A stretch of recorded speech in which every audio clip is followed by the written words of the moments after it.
ரொம்ப நன்றி இங்கே வந்ததுக்கு. ரொம்ப நாள் ஆச்சு இந்த மாதிரி நேரில் உட்காந்து நிறைய விஷயங்கள் பேசுகிறது. ரொம்ப சந்தோஷமாக இருக்குது. இந்த வருஷம் வந்து நிறைய பாசிட்டிவான விஷயங்கள் நடக்குங்கிறது ஒரு நல்ல தன்னம்பிக்கையோடு இருக்கிறேன். ஸோ அதனால் வந்து உங்கள் எல்லோரும் நேரில் சந்திக்கணும்னு ஆசைப்பட்டேன். ஃபஸ்ட்டு வந்து இந்த வருஷம் கிட்டத்தட்ட ஒரு 3-4 படம் ரிலீஸ் ஆகும் எனக்கு. இப்போ ஃபஸ்ட்டு வரப்போகிற படம் காடன், அதுக்கப்புறம் எஃப்ஐஆர் வந்து போஸ்ட் ப்ரொடக்ஷனில் இருக்குது, அதுக்கப்புறம் மோகன்தாஸ் வந்து ஃபஸ்ட் ஸ்கெடியூல் முடிச்சிட்டேன். அடுத்தது வந்து சில்குவார்பட்டி சிங்கம் டைரக்டரோட டைரெக்ஷனில் ஒரு படம் பண்ணுறேன். அப்புறம் இன்டர்நெட் நாளை 2 அது வந்து மேல ஸ்டார்ட் ஆகுது. ஜிவி படத்தோட டைரக்டரோட ஒரு கதை கேட்டு ரெடி ஆகிட்டுருக்கு. இன்னும் நிறைய படங்களோட பார்ட் 2 பேசிகிட்டு இருக்காங்க. சில நான் இதுக்கு முன்னாடி பண்ண படங்கள் ப்ரொடக்ஷனில் 3வது படம் வந்து பிளான் பண்ண போகிறேன். ஸோ நிறைய நல்ல விஷயங்கள் இந்த வருஷம் நடக்க போகுது. ஸோ ரொம்ப தன்னம்பிக்கையோடு இருக்கிறேன். ஸோ உங்களை எல்லாரையும் சந்தித்து நேரில் வந்து பார்க்கணுன்னு ஆசைப்பட்டேன். அதே மாதிரி இந்த வருஷம் சீக்கிரமாகவே கல்யாணம் பண்ண போகிறேன். ஸோ ஜுவாலா குட்டாவோட கல்யாணம் பண்ண போகிறேன். அண்ட் ரொம்ப ரொம்ப சீக்கிரமாக நடக்க போகுது. தேதி இன்னும் டிசைட் பண்ண உடனே உங்களுக்கு ஃபஸ்ட்டு சொல்கிறேன். ஸோ இந்த மாதிரி நிறைய நல்ல விஷயங்கள் நடக்க போகுதுங்கிறதுனால உங்கள் எல்லாரோட ஆசீர்வாதம் எனக்கு தேவை. நீங்கள் நிறைய சப்போர்ட் பண்ணியிருக்கீங்க. எனக்கு வந்து 826 நாள் ஆகுது, 826 days ஆகுது ஸ்க்ரீனில் வந்து. ரொம்ப நாளுக்கு அப்புறம் படம் ரிலீஸ் ஆகும்போது அப்படி இருந்தும் தொடர்ந்து நியூஸில் இருந்தேன். 11 வருஷத்தில் ஃபஸ்ட் டைம் அது. ஸோ நியூஸ்க்கு காரணங்கள் வெவ்வேறாக இருக்கலாம், பட் ஸ்டில் நியூஸில் இருந்தேன், அதுதான் முக்கியம். நீங்கள் எல்லோரும் நிறைய சப்போர்ட் பண்ணியிருக்கீங்க முதல் நாள்லேருந்து இன்றைக்கி வரைக்கும். Whatever I'm today it is because of your respect. நீங்கள் பண்ண விமர்சனங்கள், நீங்கள் எனக்கு கொடுக்குற ஃபீட்பேக், ஒவ்வொரு வாட்டியும் வந்து என் படத்தை பார்த்து என்கரேஜ் பண்ணுறீங்க. ப்ரெஷ் ஷோஸில் மீட் பண்ணும்போதும் சரி, இன்டர்வியூஸ் எடுக்கும் போதும் சரி. எனக்கு தெரிஞ்சு என்னோடய சக்ஸஸோட மிகப்பெரிய காரணம் நீங்கள் எல்லாரும். அதனால தான் ஒவ்வொரு வாட்டியும் நான் வந்து ப்ரொடக்ஷனில் என் படங்களோட ஷோஸ் போடும்போது உங்கள் எல்லோரும் ஃபேமிலியோடு தான் கூப்பிட்ருக்கேன். ஏன்னா அது எல்லாருக்கும் தெரியணுங்கிறதுக்கு தான் நான் அது பண்ணுவேன். அண்டு மறுபடியும் வந்து தேங்க்ஸ் சொல்லணும்னு ஆசைப்பட்றேன். இதே மாதிரி என்னை சப்போர்ட் பண்ணுங்கள். என்னோட நல்ல விஷயங்கள் என் கூட இருங்க, என்னோடய அப்ஸ் அண்ட் டவுன்ஸில் என் கூட இருங்க. நான் டிவோர்ஸ் ஆகும்போது கூட யாருமே வந்து தப்பாக எதுவுமே எழுதலை. என்னை மதிச்சிங்க, என்னோடய பர்சனல் லைஃப்பை மதிச்சிங்க. அண்டு அந்த ஒரு விஷயத்துக்காக நான் ரொம்ப உங்கள் எல்லாரையும் ரொம்ப ரெஸ்பெக்ட் பண்ணுறேன். ஸோ இன்றைக்கி நிறைய விஷயங்கள் பேசலாம். நீங்கள் என்ன கேள்வி வேணால் கேட்கலாம். நான் அதை வந்து பதில் கொடுக்கறதுக்கு ரெடியாக இருக்கேன். And I think that's about it. So நீங்கள் எதாவது கேட்கணுன்னா கேட்கலாம். பேசலாம் சார். ஃபர்ஸ்ட் ஆஃப் ஆல் அது வந்து கோர்ட்டில் இருக்குது. ஸோ அதை பற்றி நிறைய டீட்டெயில் என்னால் சொல்ல முடியாது. இன்னொன்று நான் ரொம்ப பாசிட்டிவாக இருக்கணும்னு ஆசைப்பட்றேன். ஏன்னா நான் நிறைய டீட்டெயில் சொல்ல அவங்கக்கிட்ட ஒவ்வொரு பாயிண்ட் பண்ணி அவர் கொடுத்த கம்ப்ளைண்ட்லேருந்து ஒவ்வொரு பாயிண்ட்டாக நான் பிரித்து பேசி அதோட பதில் கொடுக்கலாம். அப்படி பண்ணேன்னா நான் 10 வருஷமாக பழகிருக்கேன் அவரோட. நிறைய தப்பான விஷயம் சொல்ல வேண்டிய ஒரு சுச்சுவேஷன் வந்துடும். அப்புறம் அவருக்கும் எனக்கும் வித்தியாசம் இல்லாமல் போயிடும். ஒன்று தான் சொல்லணும்னு ஆசைப்பட்றேன். எனக்கு இல்லை எங்கள் அப்பாவுக்கும் அந்த லேண்ட் டிரான்சாக்ஷனில் சம்மந்தமே கிடையாது, சுத்தமாக சம்மந்தம் கிடையாது. அண்ட் ஒருத்தர் வந்து எங்கள் அப்பா காலில் விழுந்து நீங்கள் தான் எனக்கு கடவுள்னு சொன்ன ஒருத்தர் கொஞ்சம் வருஷங்களுக்கு முன்னாடி எனக்கு எங்கள் அப்பாவும் என்னையும் 420 ஃப்ராட்னு கம்ப்ளைண்ட் கொடுத்துருக்காரு. இதுக்கு மேலே எனக்கு என்ன சொல்கிறதுன்னு தெரியல. நிறைய ஹெல்ப் பண்ணியிருக்கேன் அவருக்கு. எங்கள் அப்பா நிறைய சப்போர்ட் பண்ணியிருக்காரு, நிறைய ஹெல்ப் பண்ணியிருக்காரு. அவர் ரொம்ப வலியும் வேதனையோடு இருந்தார். அந்த லாக்டவுன் டைம் வேறு, எங்கேயுமே நாங்கள் வெளியே போகல. அப்பா எஸ்பெஷலாக அப்பா அம்மா விடவே இல்லை. நான் அந்த டைமில் கோர்ட்டு கேஸுன்னு வக்கீலில் போய் பார்க்குறது இதெல்லாம் வந்து அலைஞ்சார். பார்க்குறதுக்கு ரொம்ப வருத்தமாக இருந்தது. ஒரு பையனாக வந்து என் பையனை பார்க்கும்போது ஒரு நல்ல அப்பானா நான் தெரில, என் அப்பாவை பார்க்கும்போது ஒரு நல்ல பையனை எனக்கு என் கண்ணுக்கு நானே தெரில. அவ்வளோ கஷ்டப்பட்டேன் இந்த 2-3 மாதம். But truth definitely will come out sir. I don't want to get into details about it. One day எல்லாருக்கும் தெரியும் என்ன உண்மைங்கிறது. இன்னொன்று நல்லா யோசிச்சு பார்த்தீங்கன்னா எனக்கு அது அவசியமே கிடையாது சார். சூரிய மூலிமா நான் சம்பாதிச்சு வாழணுங்கிறது எனக்கு தெரிஞ்சு நான் படிச்சிருக்கேன். எங்கள் அப்பா கூலி வேலை பார்த்து மாடை மேய்ச்சி படித்து இந்த நிலைமைக்கு வந்திருக்கிறாரு. இன்றைக்கி ஒரு ஐபிஎஸ் ஆஃபீஸராக. அவர் வாழ்க்கையில் பார்க்காததை சூரிய எங்களுக்கு கொடுக்க போகிறாரு. ஸோ அது எனக்கு அந்த விதத்தில் வந்து we don't need it, it is not necessary also. என்ன எனக்கே கஷ்டமாக இருக்குது. யாரோ அவர் தப்பாக கைட் பண்ணுறாங்க, அதை முழுசாக நம்பிட்டார் அவர். அது ஒரு வாட்டி பேசியிருந்திருக்கலாம், இல்லை சொல்லியிருந்திருக்கலாம், இல்லை இந்த மாதிரி பண்ண போகிறேன் ஏதாவது சொல்யூஷன் கொடுக்கணும்னு கேட்டிருந்திருக்கலாம். பட் அதான் டீட்டெயில்ஸ் நிறைய இருக்குது. நான் கதை எடுத்தேன்னா 5 வருஷம் முன்னாடி நடந்த கதை சார். அது 5 வருஷமாக ஒருத்தர் சைலண்டாக இருக்காருனாலே எனக்கு ஒரே குழப்பமாக இருக்கும். நீங்களே வச்சு பார்த்துக்கோங்க. ஸோ அதனால் அதோட முடிச்சிடறேன். Jwala Gutta sir Indian badminton player, Olympics ஆடி இருக்காங்க. ஸோ ஹைதராபாத்தில் இருக்காங்க. ஸோ அவங்களோட சார் கல்யாணம் பண்ண போகிறேன். ரொம்ப சீக்கிரமாக டேட் பார்த்துட்டு இருக்காங்க. நல்ல நாள் பார்த்து ஃபிக்ஸ் பண்ணிடுவாங்க. பண்ண உடனே நான் கண்டிப்பாக சொல்கிறேன் சார். சார்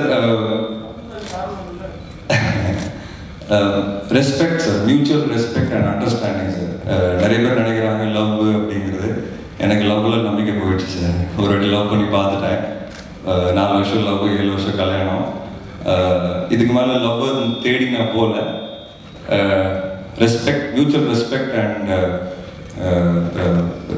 ஒரு என்ன சொல்கிறது சார், ஒரு ரிலேஷன்ஷிப்பில் முக்கியமான ஒரு விஷயம் அதை தான் நான் நினைக்கிறேன். அது அவங்க எனக்கு கொடுத்தாங்க. என்னோட ரொம்ப லோவான ஃபேஸில் என்னை சப்போர்ட் பண்ணாங்க. ரொம்ப பாசிட்டிவான ஒரு பர்சன். ஸ்போர்ட்ஸ் பர்சனுங்கிறதால நானும் ஒரு ஸ்போர்ட்ஸ் பேக்ரவுண்ட்லேருந்து வந்தவன். ரொம்ப பாசிட்டிவாகவே பேசுவாங்க, ரொம்ப பாசிட்டிவாகவே சொல்லுவாங்க. ஸோ அதுதான் எனக்கு அவங்ககிட்ட பிடிச்ச ஒரு விஷயம் சார். ஆல்ரெடி அவங்க வந்து இந்தியாஸ் பிக்கெஸ்ட் அகாடமி சார், ஜுவாலா குந்தா அகாடமி வந்து ஹைதராபாத்தில் ஆரம்பிச்சிருக்காங்க. ஸோ இந்தியாவோட பிக்கெஸ்ட் 14 கோர்ட்ஸ் இருக்குது அதில்.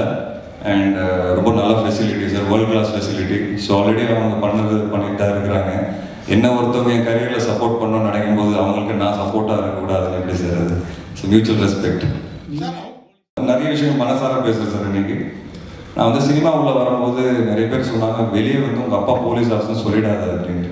எனக்கு ஒன்றுமே புரியல, ஏன் சொல்லக்கூடாது அப்படின்னு.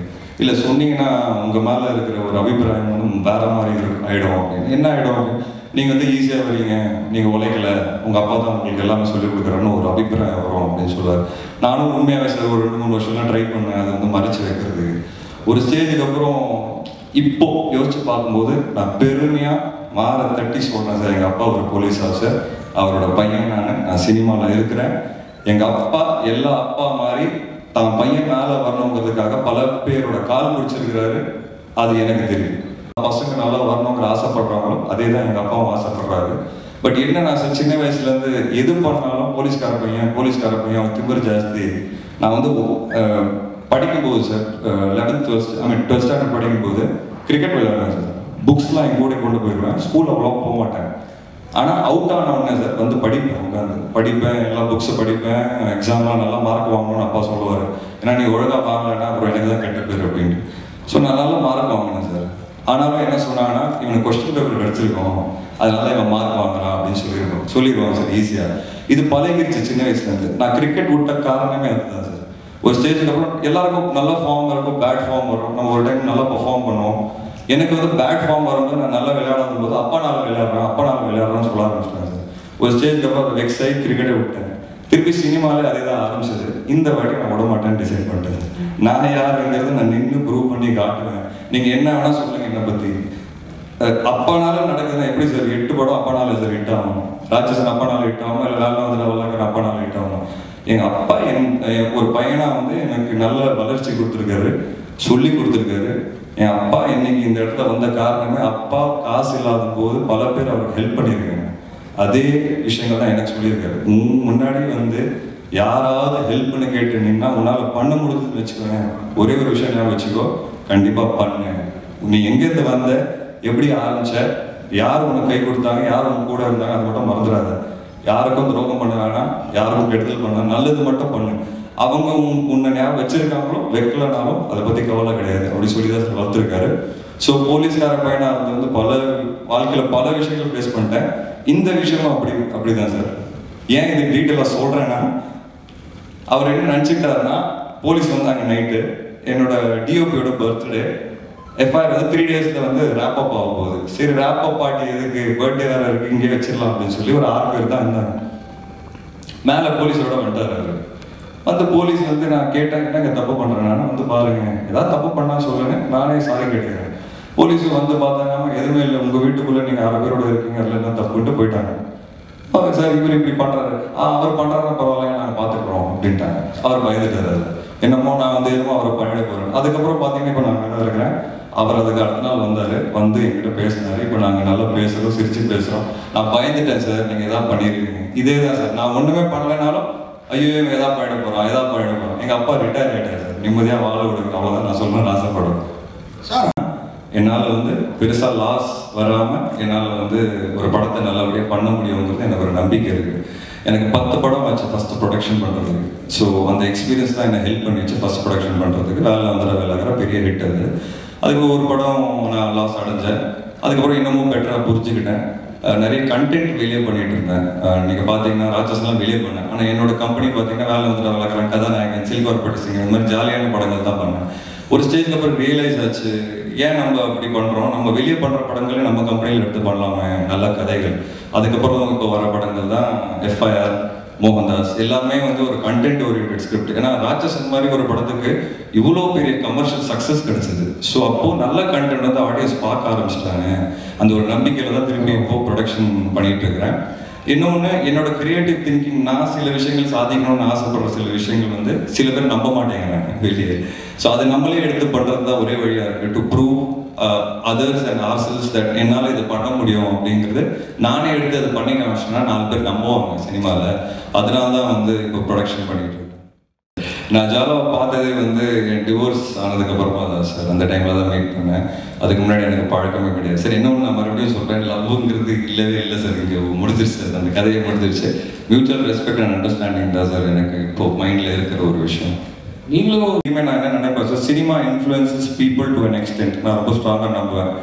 சினிமா பார்த்து நிறைய பேர் நிறைய விஷயங்கள் அப்சர்வ் பண்ணி அதில் வந்து இன்ஃப்ளூயன்ஸ் ஆவாங்கிறது நான் நம்புவேன். அதனால வந்து நம்ம எல்லா சினிமாவில் ஏதாவது சொல்லி கொடுக்குற மாதிரி பண்ண முடியுமான்னு எனக்கு தெரியல. நான் cinema end of the day entertainment. But எங்கேயாவது ஏதாவது நல்ல விஷயம் சொல்கிற ஒரு கதை கிடச்சதுன்னா அது விட்டுறக்கூடாதுன்னு நான் எப்போவுமே ஆசைப்படுவேன் சார். ஸோ இப்போ முண்டாசப்பட்டி கூட பார்த்தீங்கன்னா அது உங்கள் கண்ணுக்கு மேபி ஒரு ஜாலியான படமாக தெரியல. எனக்கு அது எப்படின்னா சார், மூட நம்பிக்கைகள் இருக்கக்கூடாதுங்கிற ஒரு படம் அது. ஸோ மூட நம்பிக்கைகள் நம்ம வந்து அவ்வளோ டீப்பாக நினைக்கக்கூடாது, அதை ஃபாலோ பண்ணக்கூடாது சொல்கிற ஒரு படம் அது. ஸோ ஏதாவது ஒரு சின்ன மெசேஜ் கூட இருந்ததுன்னா அதை பண்ணணும்னு நான் ஆசைப்படுவேன். அந்த விதத்தில் வந்து காடலில் வந்து ஃபாரஸ்டோட இம்பார்ட்டன்ஸ் எவ்வளோ முக்கியம் அப்படிங்கிறது நம்ம எல்லாருக்கும் புரிஞ்சிருக்கும். ஈக்காலஜிக்கல் பேலன்ஸ் டிஸ்டர்ப் ஆகும்போது, ஒரு கோவிடுங்கிற ஒரு விஷயம் ஸ்ப்ரெட் ஆகும்போது அது எதனால வருதுன்னு பல தியரிஸ் இருக்குது. கிளைமேட்டிக் சேஞ்சு அது இதுன்ட்டு it's all related and interconnected. So எவ்வளோ important forest are to this to ஹியூமனிட்டிங்கிறது நான் இந்த கதை மூலிமா புரிஞ்சுக்கிட்டேன். இந்த கதை கேட்கும்போது அந்த கதை நிறைய பேருக்கு போய் சேரணும்னு நான் ஆசைப்பட்டேன். அதனால தான் I want to be a part of such multi star. தியேட்டருக்கு வருவாங்கன்னு நான் ஸ்ட்ராங்காக நம்புகிறேன் சார். ஸோ சில படங்கள் சமீபத்தில் நீங்கள் சொல்கிற மாதிரி ஆடியன்ஸ் வந்து தியேட்டருக்கு வர்றதுக்கு கொஞ்சம் யோசிக்கிறாங்க. பட் படம் நல்லா இருந்தால் கண்டிப்பாக வர்றாங்க சார். ஏன்னா இப்போ தெலுங்கு இண்டஸ்ட்ரி பார்த்தீங்கன்னா பயங்கர பூம் ஆகிட்டு இருக்கு. ஆக்சுவலாக நிறைய படங்கள் பெரிய ஹிட்டு சார் தெலுங்குல. அதே மாதிரி தமிழ்லையும் பார்த்தீங்கன்னா மாஸ்டருக்கு எல்லாரும் வந்து படம் பார்த்தாங்க. ஸோ எங்கள் எல்லாருக்கும் ஒரு நம்பிக்கை என்னென்னா சார், இந்த படம் தியேட்டர் ரிலீஸ் ஆகணும்னா கண்டிப்பாக மக்கள் வந்து பார்ப்பாங்கன்னு நாங்கள் ஸ்ட்ராங்காக நம்புகிறோம். என்ன ஒன்று, நீங்கள் எல்லாருமே இருக்கீங்க, நல்ல விமர்சனம், உண்மையாக உங்கள் எல்லாருக்கும் படம் பிடிச்சதுன்னா நீங்கள் எல்லாரும் நல்ல விமர்சனம் போட்டிங்கன்னா கண்டிப்பாக தியேட்டருக்கு வந்து பார்ப்பாங்க. அப்புறம் 2ஓட லைன் வச்சிருக்காரு சார், அது கொஞ்சம் டைம் ஆகும் பண்ணுறதுக்கு. அதுக்கப்புறம் ஒரு 2 கதைகள் பேசிகிட்டு இருக்கேன் சார். அது ஒன்ஸ் பிடிச்சதுன்னா அது அனௌன்ஸ் பண்ணுறதுக்கு கொஞ்சம் நல்லா இருக்கும். இப்போதைக்கு இந்த 2 படங்களோட பார்ட் 2 தான் சார்.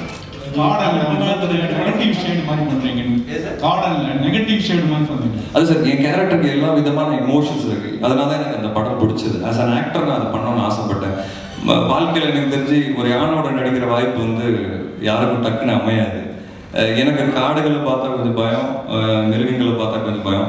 எப்பவுமே சேலஞ்சாக எடுக்கணும்னு ஆசைப்படுவேன். அதே மாதிரி பார்த்தீங்கன்னா சார், எனக்கு சீனா ரொம்ப பயம். அதனால தான் நான் நீர்ப்பறவை படம் கேட்ட உடனே படம் பண்ணேன். இந்த பயத்தை வந்து நம்ம சேலஞ்சாக எடுத்து பண்ணுவோம் அப்படின்ட்டு. இதுதான் சினிமாவோட சுவாரஸ்யம் சார்.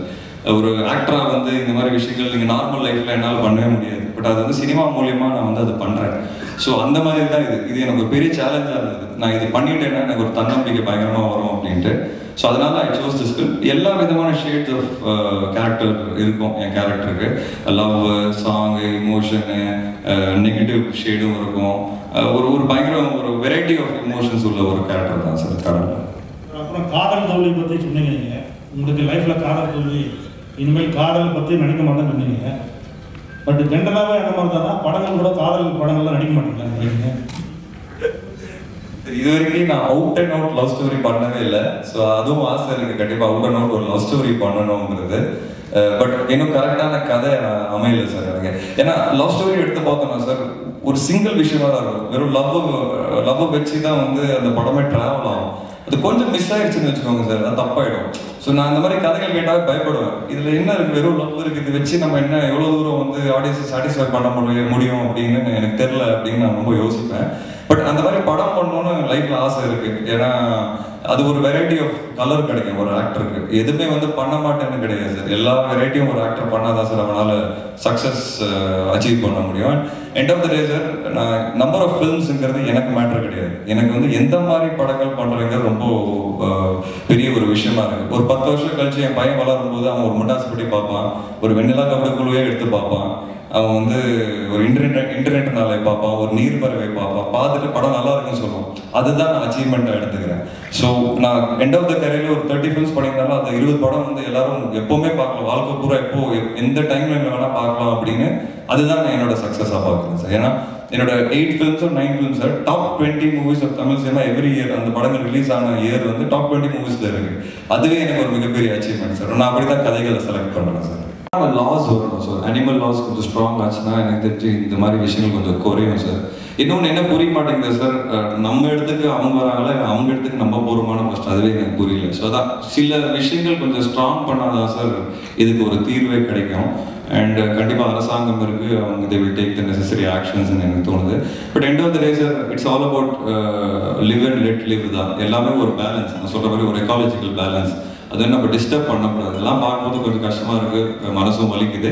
பட் ஒரு ஸ்ட்ரிக்டான லாஸ் கொண்டு வந்தாங்கன்னா கண்டிப்பாக இந்த மாதிரி விஷயங்களுக்கு ஒரு முடிவு வரும் சார். நேரம் வந்து கிட்ட நேரம் வரும், அதுக்கப்புறம் அது திருப்பி மாறும்ங்கிறத நான் ஸ்ட்ராங்காக நம்புகிறேன்.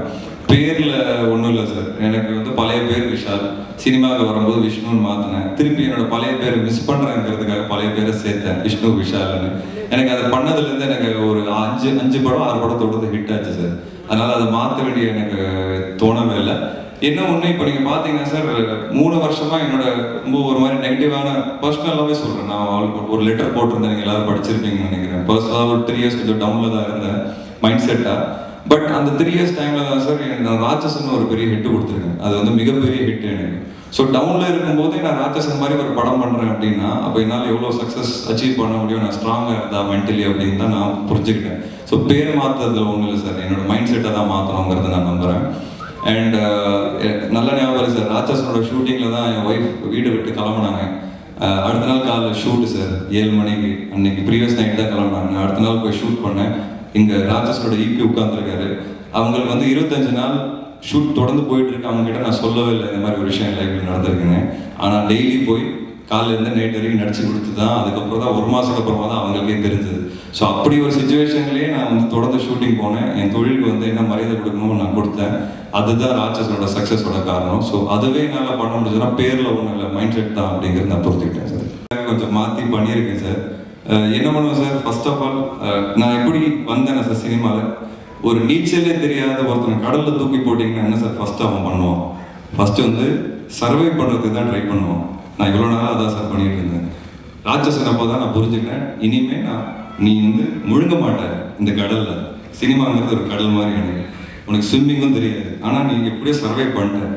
இதுக்கு மேலே எனக்கு நீச்சல் அடிக்கணும். இப்போ தான் சார் ஆரம்பிச்சிருக்கேன். இனிமேல் நான் நீச்சல் அடிப்பேன் சார். யார் டேரக்டர்னு சொல்ல முடியும், பட் நான் மறுபடியும் சொல்கிறேன், நான் அதுக்காக இங்கே வரல. நான் எந்த நெகட்டிவான விஷயங்கள் பேசுறதுக்காக வரல. ஏன்னா நிறைய பேர் சொல்லலாம், நிறைய ஏன் நடந்தது சொல்லலாம். 9 ஃபிலிம்ஸ் ட்ராப் ஆகும்போது ஒரு மனுஷனோட மனநிலை என்னவா இருக்குன்னு யோசிச்சு பாருங்க. It was very sad, it was very disheartening. வலி, பயங்கர வலி இருந்தது மனசுக்குள்ள. நான் வந்து இவ்வளோத்தையும் பண்ணியும் வந்து 9 படம் ட்ராப் ஆகுதுன்னா இனிமேல் நான் என்ன தான் பண்ணணும் அப்படிங்கிறது அந்த டவுனுக்கு போனேன். அதுலேருந்து ஏஞ்சி தான் மறுபடியும் வந்தேன். அதுக்கப்புறம் இப்போ FIR, மோகன்தாஸ், இப்போ லைனப் கேட்டீங்க. அதனால தான் நான் ப்ரொடக்ஷனே பண்ண ஆரம்பித்தேன். இவ்வளோ பெரிய ஹிட்டு கொடுத்தோம் என்னை வந்து இப்படி தான் பார்க்குறேன். ஏன்னா கதைகள் வருது, வராமலாம் இல்லை, நிறைய வருது. உங்களை அங்கேயே வச்சுக்கணுங்கிற மாதிரியே வருது. நான் வந்து வளரணும்னு ஆசைப்படுறேன். ஸோ என்ன இல்லை, இந்த ப்ராக்கெட்டுக்குள்ளேயே நீங்கள் படம் பண்ணுங்க, இப்படியே நீங்கள் படம் பண்ணுங்க அப்படிங்கிறது தான் வருது. ஸோ அது ஒரே மாதிரி படம் பண்ணுறதுக்கு நான் சினிமாவுக்கு வரல. நான் வந்து நிறைய வித்தியாசமான கதைகள் பண்ணணும், வித்தியாசமான விஷயங்கள் சொல்லணும். அதுக்காக தான் நான் சினிமாவுக்கு வந்திருக்கேன். ஸோ அதனால நானே சில விஷயங்கள் எடுத்து பண்ணி ப்ரூவ் பண்ணதுக்கப்புறமா அவங்க வருவாங்க. அது வந்து நான் நம்புறேன். ஸோ நானே எடுத்து ப்ரூவ் பண்ணுறேங்கிறது தான் இப்போ படம் பண்ணிட்டு இருக்கேன். ரூபா குறைச்சிருக்கேன். 60 லட்சம் ரூபா ராஜேஷ் நடிக்கும் போது நான் குறைச்சிருக்கேன். இது வெளியே அதான் சார், நான் பண்ண நல்ல விஷயங்கள் வெளியே யாருமே சொல்ல மாட்டேங்கிறேன். எனக்கும் சொல்றதுக்கு கூச்சமாக இருக்கும். நான் எதுக்கு சார் போய் 4 இடத்துல போய் நான் இப்படி பண்ணியிருக்கேன்னு சொல்லணும். ஸோ நான் ரெடியாக இருக்கிறேன் சார். நான் நிறைய ப்ரொடியூசர் சார்ந்து, நானும் ஒரு ப்ரொடியூசர், எனக்கு கஷ்டம் தெரியும், பிரச்சனை தெரியும், எனக்கு மார்க்கெட் தெரியும், என்ன பிஸ்னஸ் ஆகுதுன்னு தெரியும். ஸோ ஓரளவுக்கு அந்த அறிவு கடவுள் புண்ணியத்தில் வந்து எக்ஸ்பீரியன்ஸ் கிடைச்சிருக்கு. எனக்கு அந்த அறிவும் இருக்குது. ஏன்னா நான் வந்து ஒரு MBA படித்து வந்தவன். எனக்கு ஓரளவுக்கு தெரியும் மார்க்கெட்டிங்னா என்ன, சேல்னா என்ன ஃபண்ட்ஸ் வருது உள்ள, ஓரளவுக்கு நமக்கு புரியும். அதனால நான் வந்து பண்ணுறதுக்கு ரெடியாக சார். மற்றவங்க பண்ணுறாங்களா இல்லையாங்கிறது கமெண்ட் பண்ணுறதுக்கு நான் ஆள் கிடையாது. எல்லாரோட இண்டிவிஜுவல் டிசிஷன். சில பேர் சம்பளம் கம்மி பண்ணலனாலும் அவங்களுக்கு படம் கிடைச்சிட்டு தான் இருக்கு. சில பேர் கம்மி பண்ணுறதுக்கு ரெடியாக இருந்தாலும் படம் கிடைக்கல. ஸோ இது வந்து ஒரு மாயாஜாலம் மாதிரி தான் சார் இது. சார் பிரபு சாலமன் சார் ஒர்க் பண்ணது எப்படி சார் இருந்துச்சு? யார் சார் கேட்குறது எனக்கு தெரிய மாட்டேங்குது யாருக்கு. அது பயங்கரமான எக்ஸ்பீரியன்ஸ் சார். ஒரு செம்ம டெடிக்கேட்டடாக ஒரு பேஷனேட்டான ஒரு ஆள் சார். என்ன கொஞ்சம் நிறைய ரிஸ்க் எடுக்க சொல்லுவார். சில ஷார்ட்லாம் பார்த்தீங்கன்னா சார் ரொம்ப மாறி இருந்து பண்ணும்போது, ஏன்னா அவ்வளோ ரிஸ்க் இருக்குது அந்த ஷார்ட்ஸ். பட் நேச்சுரலாக அவர் பண்ணணும்னு ஆசைப்படுவார். Very very passionate film maker sir. அந்த பேஷன் வந்து உங்களுக்கு படம் பார்க்கும்போது தெரியும் சார். ரொம்ப okay sir, thank you so much. Thank you.